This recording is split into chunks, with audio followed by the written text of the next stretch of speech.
하나님 말씀 보겠습니다. 하나님 말씀은 사사기 14장 1절에서 3절까지 말씀 보도록 하겠습니다. 사사기 14장 1절에서 3절입니다.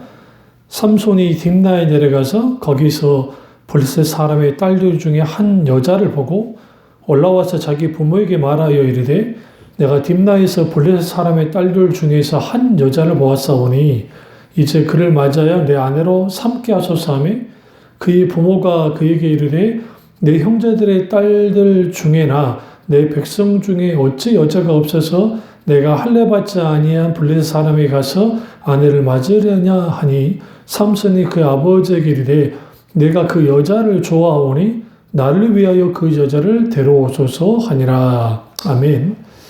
말씀 제목은 치명적인 약점이 하나님께 붙들리게 하라. 말씀 제목은 치명적인 약점이 하나님께 붙들리게 하라 라는 제목으로 말씀을 나누도록 하겠습니다. 이 세상 어느 누구나 약점 없는 사람이 없습니다. 때로는 약점이 잡혀서 어떤 사람에게 끌려가거나 협박을 당하기도 합니다. 아무리 완벽한 사람이라 할지라도 그 사람이 가지고 있는 약점은 분명히 있게 마련입니다. 그래서 이것을 세상 사람들 아킬레스건이라는 표현을 쓰는데요. 그만큼 사람들은 자신의 약점이 자기 인생의 발목을 잡고 또 자기 약점 때문에 치명적인 상처를 입기도 하고 실패한다고 생각합니다. 그래서 어떻게든 자신의 약점을 드러내려 하지 않고 그리고 자신의 약점이 없는 완벽한 사람인 것처럼 행동할 때가 있습니다. 그러나 우리의 이러한 약점은 인간이 필연적으로 연약한 존재이고 인간이 필연적으로 불완전하고 또 말 그대로 인간 스스로 모든 것을 잘 감당하고 살고 모든 것을 주체적으로 모든 것을 이룰 수 있는 그런 존재가 아니고 하나님 없이는 살 수 없는 그런 존재들, 하나님을 절대적으로 의존해야 되는 존재이기 때문에 약점이 있는 것은 당연한 겁니다. 그렇다면 우리 그리스도인들은 자신의 약점을 하나님께 내려놓고 또 내어 맡기고 그 약점을 들어 쓰시는 하나님, 나의 연약함을 들어서 나를 강하게 붙드시는 그 하나님을 의지하고 그렇게 신앙생활을 해나가야 됩니다. 그래서 우리는 이러한 약점을 없는 것처럼 가장하거나 마치 자기의 강점을 부각해서 뭔가 나는 이런 사람이라고 뽐낼 게 아니라 우리는 하나님 앞에 나의 약점을 있는 그대로 보일 필요가 있습니다. 오늘 본문 말씀은 우리가 너무나 잘 아는 삼손입니다. 삼손은 사사들 중에 아주 특이한 사람이었는데 그것은 하나님의 영이 삼손과 함께 하셨기 때문에 그가 엄청난 어떤 천하장사와 같은 존재였습니다. 그래서 그는 그 강함을 갖고 있었고 그는 나실인이자 구별된 사람으로서의 나실인이자 사사이고도 했던 사람이 오늘 우리가 잘 아는 삼손입니다. 그런데 삼손에게 치명적인 약점이 있었는데 그것은 뭐냐면 여자였습니다. 그러니까 그가 여자에 빠져서 이제 여자의 꾀임이 넘어가고 이후에 우리가 드릴라라고 하는 그 여자 때문에 그의 모든 것을 잃어버리는 모든 것을 이제 그가 하루아침에 정말 사사로서 나신으로서의 모든 것이 깨뜨려지는 그런 그 사람이 되어버리는 겁니다. 그런 의미에서 우리가 이러한 수많은 약점을 갖고 있는 것은 당연한 건데 그런데 그 약점이 하나님께 붙들릴 때에 완벽하게 모든 상황이 달라집니다. 사실 삼손은 그 자신이 어마어마하게 강한 사람이었기 때문에 약점이 없다고 생각했습니다. 심지어는 사자를 만나 사자 입을 찢어 죽일 만큼 엄청난 용력이 있던 사람이고 그리고 그 자신 또한 어떤 걸 하든지 거칠 것 없이 살았던 사람이 오늘 우리가 너무나 잘 아는 삼손입니다. 그러나 삼손은 여자라고 하는 약점, 그 정욕에 끌려서 그 약점에 의해서 그가 완전히 무너져 버리는 것을 보게 되어집니다. 사탄은 누군가를 공격할 때에 우리가 정말 그 집요할 정도로 약점을 공격해 들어옵니다. 그런데 우리는 한 가지 깊이 생각할 게 뭐냐면 우리의 약점이 우리가 생각할 때에 내가 뭐 힘이 별로 없어, 돈이 없어, 뭐가 없어, 그게 약점이 되기도 하지만 약점이지만 반대로 보면 내가 돈이 많고 내가 뭔가 강해요. 그러니까 그건 분명히 강함인데 오히려 그 강함이 약점이 될 수 있습니다. 그 이유는 하나님 그분을 의지하지 않고 하나님 그분을 믿지 않기 때문에 그분을 거부하기 때문에 거기서 문제가 생기는 겁니다. 그렇다고 한다면 우리는 이제 우리의 약점이 하나님께 붙들릴 때에 그 붙들림이 우리로 하여금 무엇을 가져다 주게 하느냐면 그 약점이 있음에도 불구하고 하나는 하나님의 은혜와 하나님의 강하심으로 이 약점이 충분히 극복될 뿐만 아니라 그 치명적인 약점으로 실패하고 끝나버릴 인생이 반전의 역사를 이루는 것을 보게 되어집니다. 아브라함도 치명적인 약점을 갖고 있었는데 그것은 뭐냐면 아들이 없었다는 겁니다. 사실 아브라함은 아주 큰 부자였고 그리고 그 남보를 것이 없는 그런 사람이었습니다. 아브라함 당시 아브라함의 아버지 데라가 우상을 만들었던 그러한 그 장이었던 것을 보게 되어지면 고대 사회에서 우상은 아무나 만들 수 있는 사람이 아니고 그렇다고 한다면 이방 제사장과 관계된 사람이었을 것이 분명하고 그렇다고 한다면 그 시대가 철저하게 계급사회였기 때문에 그 계급으로 하면 왕과 견줄 수 있는 그런 종교적인 확고한 위치에 있던 사람입니다. 그러나 그가 하나님의 부르심을 받고 그가 갈대아 우르를 떠나 나오죠. 그런데 그렇게 아무 부러울 것이 없을 것 같은 그 아브라함에게도 치명적인 약점이 있었는데 그것은 뭐냐면 그의 뒤를 이을 아들이 없었다는 것이고 사라 또한 고대 당시에서 아들을 낳지 못한다라는 것은 그것은 아주 저주받은 것 같은 그러한 사람으로 취급받는 그러한 시대였단 말입니다. 그런 치명적인 약점을 갖고 있는 아브라함을 하나님이 부르셨고 그가 기꺼이 하나님의 부르심에 움직입니다. 다시 말하면 아브라함이 가질 걸 다 갖고 있고 누릴 것 다 누리고 있었다고 한다면 갈대아 우르에서 찾아오신 하나님을 따라 나가지 않았을 수도 있을 겁니다. 왜 그러냐면 그에게 있어서는 치명적인 약점인 자녀의 문제, 결국은 하나님께서 땅뿐만 아니라 자녀도 준다는 그 약속이 있었던 것을 보면 분명하게 그가 치명적인 약점, 아들이 없었던 치명적인 약점이 오히려 하나님의 부르심을 따라 나갈 수 있는 그런 것들로 실질적으로 작용이 있음을 알 수가 있고 세리 마태가 그 세관에 앉아 있다가 예수님의 부르심을 받고 그가 따라 나옵니다. 근데 그 마태의 실질적인 이름은 히브리적 이름은 레위였고 레위라는 것은 결국은 레위 지파 아니면 그 이름을 쓸 수 없기 때문에 레위 지파의 후손이 세리 일을 한다, 매국노 일을 했다라는 거. 그러니까 그는 늘 사람들로부터 손가락질을 당하는 치명적인 약점을 갖고 있었습니다.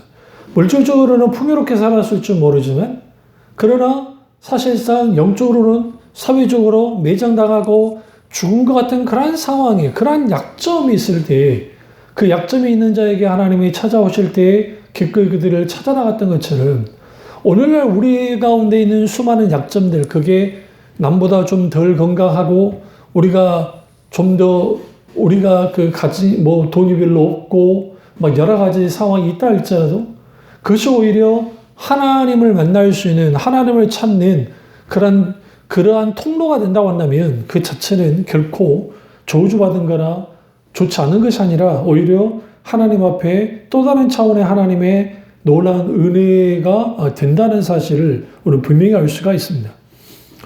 그런 의미에서 오늘 이 사사 삼손은 치명적으로 그 여자에 대한 약점이 있었고 또 하나는 자기 강함을 내세우는 그런 교만함과 오만함의 약점을 갖고 있었습니다. 그러니까 부모가 분명하게 반대함에도 불구하고 그는 여자를 들어오기를 원했고 여기서 좀 오해하지 말아야 게 4절이에요. 14장 4절. 그때 블레셋 사람이 이스라엘 다스린 까닭에 삼손이 틈을 타서 블레셋 사람을 치료함이었으나 그의 부모는 이 일이 여호와께로부터 나온 것인 줄을 알지 못하였느니라. 그러니까 사실 삼손이 틈을 타서 블레셋 사람을 치료했다라는 그 의미는 뭐냐면 결국은 어떤 혼인을 통해서 그 블레셋 여자를 취함을 통해서 블레셋을 넘어뜨리려 개척을 세웠고 이것은 하나님께로부터 나왔다는 겁니다. 근데 이제 문제는 뭐냐면 그 여자는 하나의 이용의 대상인데 오히려 그 여자에게 넘어가 버린 겁니다. 그리고 그냥 넘어갔을 뿐만 아니라 삼손이 거기에 헤어나오지 못하는 그리고 치명적으로 이제 나스레인은 독주와 그 다음에 죽은 시체와 그리고 머리를 자르면 되지 않는데 이제 뭐 이 모든 일들을 머리를 자르는 것 빼놓고 머리카락을 자르는 것 빼놓고는 그 모든 일을 범해버리는 그러한 일이 벌어지는 겁니다. 그리고 성경에 오시면 그 삼손의 부모가 늘 삼손에 대하여 걱정이 있다라는 말이 있는 것처럼 그 삼손의 그 강함이, 그 고집스러움이, 그리고 자기만의 어떤 자기 주장을, 자기가 하고 싶어 하는 일들을 해야 된다고 하는 그러한 것들이 그 삼손에게 치명적인 약점으로 다가오는 겁니다. 그런 의미에서 우리가 하나님과의 관계 속에서 우리가 나의 약점을 숨길 필요가 전혀 없습니다. 우리는 반드시 하나님 앞에 이 모든 것들을 내려놓고 하나님 앞에 부르짖어야 됩니다. 여기서 우리가 한 가지 알아야 될 게 하나님 이 약점을 제거해 주십시오. 하나님 이 약점을 내가 이제 어떻게든 극복할 수 있도록 도와주십시오라고 기도하는 것 그 자체는 잘못된 게 아니지만 때로는 하나님이 나를 향해서 이러한 약점을 허용했던 이유는 그 약점이 있을 때에 우리가 교만하거나 또 말 그대로 하나님 앞에 막 나가는 일들을 막아주는 역할을 합니다. 물론 삼손은 이후에 여자에게 빠져서 그 블레셋 여자를 취하는 일을 감행하게 되고 근데 사실 이것은 나시린이 해서는 안 되는 일이었고 또 사사로서는 더더군다나 해서는 안 되는 일이었습니다. 그러니까 그가 하나님 앞에 죄를 짓는 것에 대하여 꺼리낌 없이 하는 행동들, 사자가 죽고 난 다음에 죽은 시체에 벌이 집을 지어서 거기에 꿀이 있는데 그 꿀을 죽은 시체인 또 사자를 먼저 꿀을 먹는 그런 일들. 그러니까 이러한 이 나시린의 규례를 쉽게 저버리는 그러니까 삼손은 철저하게 즉흥적이고 자기 강함을 내세우고 그리고 어떤 면에서는 아나무인과 같은 그런 사람이었다는 거예요. 부모의 말도 듣지 않고 누구의 말도 듣지 않는 그런 사람, 그런 치명적인 약점을 갖고 있었습니다. 그래서 삼손에게 있어서 문제가 되는 것은 뭐냐면 그에게 있어서의 그 모든 것들 행동은 결국은 이것을 통해서 어떻게든 블레셋에서 한번 손을 봐야 되겠다고 하는 자신의 방법과 자기의 능력 가운데 뭔가를 하려고 했고 그러나 그의 치명적인 약점은 뭐냐면 뭔가를 하나 딱 꽂히면 꽂힌 대로 해야 된다고 하는 그런 치명적인 약점이 그를 넘어지게 만들게 되는 겁니다. 그래서 삼손처럼 눈에 보이는 것만을 추구하다 보면 하나님 아닌 자기 뜻대로 살게 되고 거기에 어떤 하나님의 역사도 어떤 하나님의 함께 하심도 없게 되는 겁니다. 그렇다고 한다면 우리는 이 치명적인 약점이 그럼에도 불구하고 하나님께 붙들리면 어떻게 되는지를 우리가 볼 필요가 있습니다. 성경에 많은 하나님의 사람들이 치명적인 약점을 갖고 있습니다. 그리고 그 치명적인 약점은 그냥 그 약점으로서는 약점일 뿐이지만 그 약점이 하나님께로부터 다뤄질 때 그 약점이 오히려 강함으로 나타나게 된다는 것을 우리가 분명하게 알 수가 있습니다. 우리가 고린도전서 가보시죠. 1장을 가보시면 고린도전서 1장 27절을 보시면 그러나 하나님께서 세상에 미련한 것을 택하사 지혜 있는 자들을 부끄럽게 하려 하시고 세상에 약한 것을 택하사 강한 것들을 부끄럽게 하려 하시며 하나님께서 세상에 천한 것들과 멸시받는 것들과 없는 것들을 택하사 있는 것을 폐하려 하시느니 이는 아무 육체도 하나님 앞에서 자랑하지 못하게 하려 하심이라. 그렇습니다. 하나님의 사람들을 쓸 때는 그의 강함을 들어 쓰기보다는 오히려 약함을 들어 씁니다. 그렇다고 이게 강점을 무시하다는 게 아닙니다. 하나님께서 그의 약함을 만드실 때 그의 강함 또한 하나님께로부터 주어졌다는 사실을 알게 되어지고 거기에서 자신의 능력과 자기의 힘과 자기의 강함을 의지하지 않고 하나님만을 의지하여 나아감 속에서 실질적으로 하나님의 일들을 이루십니다. 그렇다고 한다면 우리는 먼저 우리의 치명적인 약점이 하나님께 붙들리려면 그럼 어떻게 해야 되느냐? 첫째는 하나님 앞에 나의 약점을 인정해야 됩니다. 그렇습니다. 나는 이런 사람입니다.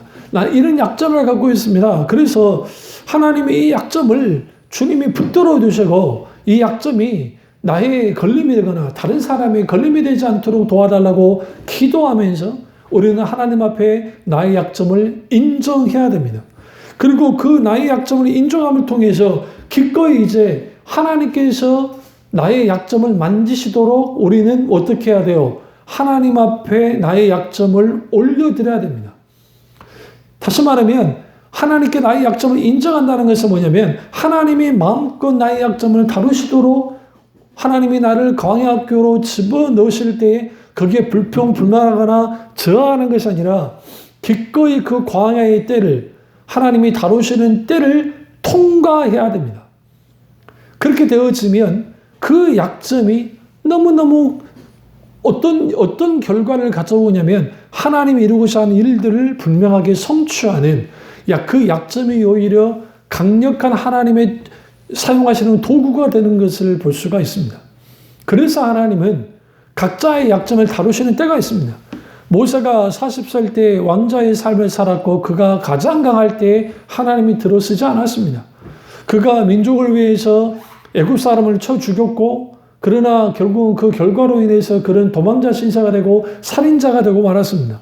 그리고 미디안 광야에 40년 동안 이제 대릴 사위로 살면서 그는 무너질 대로 무너졌고 깨질 대로 깨어졌고 약한 노인의 모습이 노인 그 자체 그 이상도기야도 아니었습니다.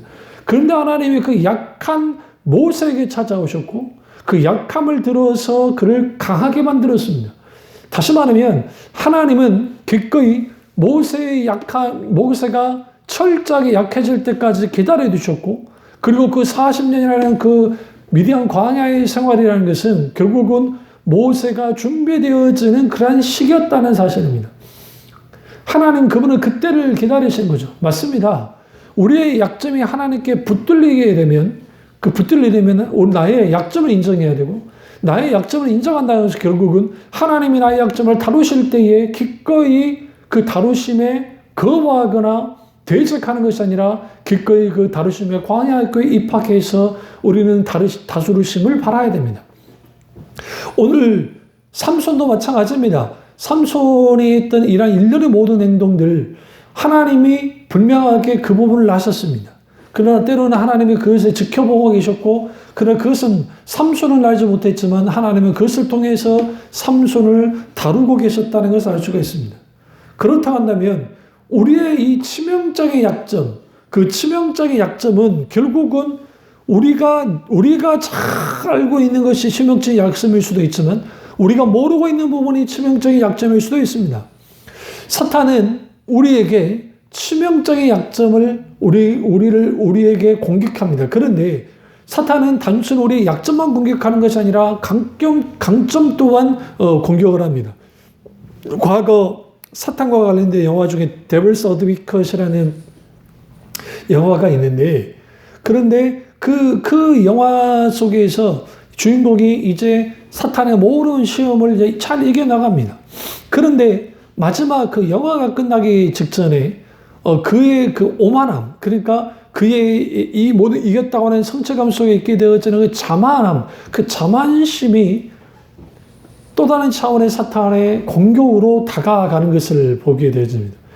여기서 우리는 뭘 할 수 있냐면 사탄이 공격할 때는 전방위적으로 공격을 하는데 치명적인 약점을 때려서 무너뜨리기도 하고 아주 죄로 밝은 감옥도 있지만 그걸 잘 견디는 사람들 속에는 그의 강점 그리고 또 그런 것들도 공격을 해서 어떻게든 넘어지게 하려고 합니다. 그래서 하나님은 치명적인 약점이 있는 모든 인간은 치명적인 약점을 갖고 있고 그 치명적인 약점은 죄입니다. 근데 그 죄를 예수 그리스도의 십자가의 구속의 공로로 완전히 치유하고 완전히 죄 용서받게 했습니다. 그러나 여전히 인간에게는 죄의 잔재가 남아있고 그 죄의 잔재가 남아있는 우리는 결국은 그 죄 가운데 살아갈 수밖에 없습니다. 우리가 선을 행하는 것보다 악을 행하는 데 더 쉽고 우리가 죄 짓지 않는 것보다 죄 짓는 것에 쉬운 것처럼 우리의 본성이 하나님 그분을 따라가는, 그분을 살아가는, 그분을 알게 하는, 그분을 갈망하는 그런 것에 우리가 더 나가는 것이 아니라 하나님을 싫어하고 하나님을 멀어지려 하는 경향성이 강하다는 사실을 알 수 있습니다. 이러한 치명적인 약점을 갖고 있는 사람들이 하나님께 그 약점이 붙들려지지 않으면 우리는 언제 어느 때 그냥 넘어지는 것은 당연한 겁니다. 그럼에도 불구하고 넘어지지 않는 것은 성령께서 우리의 약함을 하시고 붙들고 계시기 때문에 그렇습니다. 그래서 우리는 반드시 나의 약점을 인정해야 됩니다. 나의 모난 성품, 나의 조급함, 나의 어떠한 두서없음, 아니면 이기적인 거, 아직도 고집, 그리고 무엇보다 중요한 건 자기 잘남, 그 교만함, 이런 것들은 다 정말 하나님 앞에 인정하고 깨뜨려지고 만져지기 시작할 때에 오히려 그 약점이 아주 귀한 하나님이 쓰시고자 하는, 하나님이 그를 들어서서 악한 자와 강한 자를 쓸어 넘어뜨리는 그런 놀라운 하나님의 도구가 된다는 사실을 우리는 분명히 알 필요가 있습니다. 그래서 가장 첫 번째가 다시 말씀드리지만 우리의 약점을 인정하는 것이고, 두 번째는 우리의 치명적인 약점이 하나님께 붙들리려면 하나님 아닌 다른 것을 의지하는 것을 늘어나야만 합니다.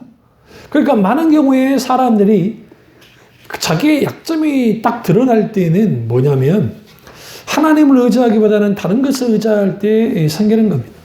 다시 말하면 내가 다른 것을 의지한다는 거 결국은 그 도움이 없이는 안 된다는 것인데 눈에 보이지 않는 하나님의 도움이 내게는 별로 없는 것 같으니까, 그게 도움이 안 될 것 같으니까 우리는 눈앞에 있는 사람이나 환경이나 여건을 의지한다라는 겁니다. 결국 그것이 치명적인 약점이 되는 거예요. 그러니까 사람들이 많은 것들을 가지고 있고 또 안전에 대한 욕구는 인간의 본능이니까, 그러니까 그런 것들을 가지고 내가 어떻게든 이것을 해보려고 합니다. 그래서 자기 방법과 자기 능력과 자기 어떤 것을 가지고 이 모든 것들을 하려고 하는데, 문제는 뭐냐면 그러한 과정 속에서 치명적인 문제가 생겨요. 그 치명적인 문제는 뭐냐면 하나님 아닌 다른 것을 의지함을 통해서 나의 약점을 뭔가 커버하려고 하는데 오히려 그 약점이 더 커지게 된다는 겁니다.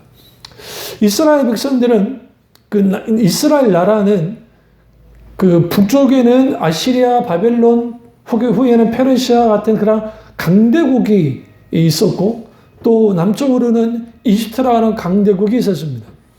가운데 샌드위치처럼 그렇게 있었기 때문에 그들은 항상 북쪽으로, 남쪽으로 언제 어느 때 공격을 받고 침략을 당해서 정말 고통을 당할지 모르는 상황이었기 때문에 어떻게든 그 약점을 극복하고자 했습니다. 선한 왕들이 나왔을 때는 이집트도 의지하지 않고 북쪽 나라를 의지하지 않고 하나님만 의지했고, 결국은 북쪽 나라가 쳐들어오고 남쪽 나라가 쳐들어왔어도 이집트가 혹은 아시리아가 바벨론이 쳐들어와도 하나님을 의지할 때는 그 모든 것들을 이겨내고 승리했습니다. 그러나 그들이 하나님 그분을 그들의 약점이라 생각하는 것들, 그것을 보완해 보려고 아시리아를 의지하거나 이집트를 의지한 순간 그들은 다 깨부짖었습니다. 결국은 BC 586년에 유다가 망한 것은 그들이 이집트를 의지했고 하나님을 의지하지 않았고 결국은 하나님이 들어쓴 바벨론에 의해서 멸망당하고 말았습니다. 그렇다는데 우리의 이러한 이 약점이 결국은 하나님을 의지하게 하는가 아니면 다른 어떤 걸 의지하게 하는가에 대한 우리의 선택의 기로에 서게 만드는 겁니다. 결국은 우리의 이러한 약점 속에서 나는 어떻게든 그 약점을 보완해 보려고 인간적인 수단과 방법을 의지하고 하나님 아닌 다른 것을 채워서 그 약점을 뭔가 커버하고 싶어하는 그런 본능 가운데 그렇게 살아가는 사람들이 이 땅에 너무 많습니다. 문제는 하나님을 믿는다고 하는 그리스도인들도 그런 사람들이 있다는 거예요. 이 세상에 가장 어리석은 것은 사람을 의지하는 겁니다. 사람을 의지하고 환경을 의지하는 겁니다. 가장 지혜로운 사람은 뭐냐면 비록 내가 약하지만 하나님을 의지하는 겁니다. 다윗의 위대함은 다윗은 어떠한 상황과 환경과 여건 속에서도 그가 하나님만을 의지했습니다.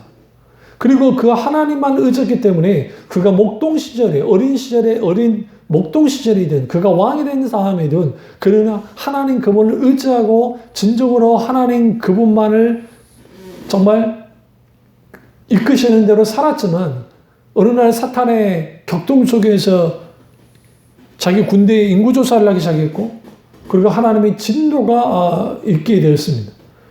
거기에는 다윗은 말 그대로 그냥 그것은 자기가 그냥 군대가 몇 명인지 알고 싶어 했다는 그런 의도로 했을지는 모르지만 그 이면에는 하나님만이 자기 능력을 의지하고 내세우고 그리고 무엇보다 중요한 것은 사람의 수로 전쟁은 여호와께 속한 것인데 사람의 수로 싸우려고 하는 숫자를 싸우려고 하는 그런 마음들 그리고 자기가 이루었던 업적을 뭔가 자기가 정말 확인하고 싶고 뭔가 내가 내세우고 싶어하는 그런 공명심과 그 속에 있게 되어지는 교만함들이 치명적인 그런 문제를 일으켰던 겁니다. 그래서 우리는 분명히 할 것은 뭐냐면 우리의 약점은 결국은 하나님을 의지하도록 만드는 하나의 통로가 되는데 근데 그게 하나님을 의지하는 것이 아니라 다른 것들을 의지하고 다른 것들을 채우고 그게 우상 숭배이든 타종교를 믿는 것이든 아니면 그것이 돈이든 그게 어떤 사람이든 환경이든 어떤 것이든 그걸 통해서 하나님을 의지하지 않게 된다고 한다면 그 치명적인 약점이 오히려 모든 것을 벼랑 끝으로 몰아내버리고 실제로 낙망하거나 실제로 거기에 패망해 버릴 수 있는 그런 상황까지 몰려버리는 겁니다. 그래서 오늘 자기 마음대로 삼손이 살았고 자기 마음대로 모든 것을 했던 그 삼손이 결국은 이제 드릴라에게 속임을 당하고 그리고 이제 머리카락을 자르게 됩니다. 이제 많은 사람들이 이 말씀을 좀 오해하고 있는 게 머리카락을 잘라서 단순히 힘이 빠진 게 아닙니다. 무슨 머리카락에 어떤 마술적인 능력이 있어 그런 건 아니고 이 사사였던 그러니까 사사이자 나실이었던 이 삼손이 유일하게 이제 그 규례를 지키고 있던 게 뭐냐면 머리에 삭도를 대지 않은 거였습니다. 그러니까 이방 여인과 결혼했죠. 이미 사사로서 나신으로서 문제가 생겼고 뭐 그뿐입니까? 뭐 죽은 시체를 만졌고 그리고 그 죽은 시체를 만졌을 뿐만 아니라 이제 독주 그 술을 가까이 하면 안 되는데 독주를 마셔서 술에 쩌들어 있기도 했고 그런 일들이 이제 있었던 겁니다. 그리고 이제 마지막 하나 남았던 이제 그 뭡니까? 그 마지막 하나 남았던 그 머리카락을 이제 미는 것. 그것이 이미 그 삼손이 나실인의 규례에 대해서 가볍게 여겼고 그리고 하나님을 믿지 않고 그 여자를 아주 신뢰한 겁니다. 그래서 드릴라를 신뢰하고 이제 비밀을 말함으로 그가 자고 있다가 머리카락을 이제 밀림을 당하고 그리고 그가 이제 힘이 다 사라져버리는 거예요. 근데 여기서 우리가 알아야 될 게 뭐냐면 머리카락을 잘랐기 때문에 힘이 없는 게 아니라 이 사사기 16장 20절을 한번 보시면 같이 보세요. 드릴라가 이르되 삼손이여 블레셋 사람이 당신의 대리작전하니라 하니 삼손이 잠을 깨며 이르기를 내가 전과 같이 나가서 몸을 떨치리라 하였으나 여호와께서 이미 자기를 떠나신 줄을 깨닫지 못하였더라. 누가 떠났다고요? 여호와께서 떠나신 거예요. 블레셋 사람이 그를 붙잡아 그의 눈을 빼고 끌고 가사에 내려가 놋줄로 매고 그에게 오게 해서 맷돌을 돌리게 하였느니라. 그의 머리털이 밀린 후에 다시 자라기 시작하니라. 그럼 여기서 머리카락이 밀렸고 그리고 그가 이제 뭡니까? 여호와께서 떠나셔서 그리고 그가 힘을 빼앗겼습니다. 근데 이제 16장 22절에 보면 그의 머리털이 밀린 후에 다시 자라기 시작하니라. 이렇게 하면 자라기 시작했으니까 다시 이제 힘이 돌아오지 않을까라는 생각하는데 그거는 실제로 그렇지 않습니다. 그럼 어떻게 알 수 있냐면 이제 다곤 신전에 모여서 큰 축제, 자기들만의 축제를 하고 있을 때 블레셋 사람들이 그가 이제 불려나가서 놀이개가 되는 겁니다. 그때 28절을 보시면 16절 28절 삼손이 여호와께 부르짖어 이르되 주 여호와여 고하옵나니 나를 생각하옵소서. 하나님이여 고옵나니 이번만 나를 강하게 하사 나의 두 눈을 뺀 블레셋 사람에게 원수를 단번에 갚게 하소서 하고. 그러면 우리가 굉장히 중요한 게 머리카락이 자라났기 때문에 그가 다시 힘이 생겨서 다곤 신전에 있는 기둥을 무너뜨려서 그 안에 있는 사람들을 죽인 게 아닙니다. 그게 아니라 성경에 보시면 삼손이 에낙고레라고 하는 3,000명을 나귀 턱뼈로 다 쳐주고 난 다음에 물이 가래에서 죽게 일부 직전에 하나님의 샘을 터뜨려서 물을 마시게 해서 삼손을 구하신 일이 있습니다. 그 일 외에 처음이자 마지막으로 그가 하나님께 부르짖습니다. 그리고 하나님 앞에 뭐라고 합니까? 하나님 나를 생각해 주십시오. 나를 불쌍히 여겨 주십시오. 내가 구합니다. 이번만 나를 강하게 해달라라고. 그렇습니다. 그가 안 거예요. 누가 안 했어요? 삼손이 안 거예요. 그가 태어날 때부터 강했어요. 그다음 하나님의 영이 함께 하셨기 때문에. 나시르노서 삼손은 그렇게 있었습니다. 그런데 그가 그 자신이 강할 수 있었던 것은 하나님 때문이라는 사실을 아는 겁니다. 그래서 그가 하나님 그분을 의지하고 그분만을 신뢰하고 하나님 그분에게 부르짖었고 그 부르짖음 속에서 실제로 무슨 일이 벌어지느냐. 다시 힘이 들어오기 시작했고 그리고 기둥을 무너뜨려서 그들을 다 죽이는 겁니다. 우리는 여기에서 우리 뭘 알 수 있냐면 인간의 치명적 약점, 그것은 죄를 지어서 치명적 약점이 생겼든 아니면 필연적으로 인간사 살면서 갖게 되는 약점들. 그러니까 여러 약점들이 있습니다. 그러니까 이삭이라는 그 성경의 인물은 아주 유약한 인물처럼 그려져요. 그러나 유약한 인물은 아닙니다. 그럼에도 불구하고 아주 온화하고 온순하고 아주 그러한 성품의 소유자였습니다. 그래서 아비멜렉의 어떤 종들에 의해서 이제 이삭의 종들이 쫓겨나고 우물을 팔 때마다 계속 뺏기는 일련의 과정들. 그가 얼마나 약한가를 보십시오. 그 아버지 아브라함이었으면 가서 단판을 지었겠지만 그러나 이삭은 계속적으로 그러한 어떤 약함을 보입니다. 그런데 겉보기는 약함이지만 그러나 이삭은 그 속에서도 하나님만을 의지하고 약속했던 하나님만을 신뢰하고 하면서 우물 파기를 멈추지 않고 뺏겨도 우물 파고 뺏겨도 우물 파고 뺏겨도 우물 팜을 통해서 하나님과 함께 계심이 분명히 드러났습니다. 오히려 이삭의 이 약함이 오히려 하나님 함께 하심이 두드러지게 드러나기 시작했고 이에 겁을 먹은 아비멜렉 왕이 이제 조약을 매양을 매길 수밖에 없는 그러한 일이 벌어졌던 것을 보게 되어집니다. 요셉이라는 인물이 노예로 팔려가는 노예가 되어지는 약점, 죄수가 되어졌던 약점들, 이러한 약점들이 결국은 오히려 그 속에서 사람 의지하지 않고 하나님 의지하는 법을 배우고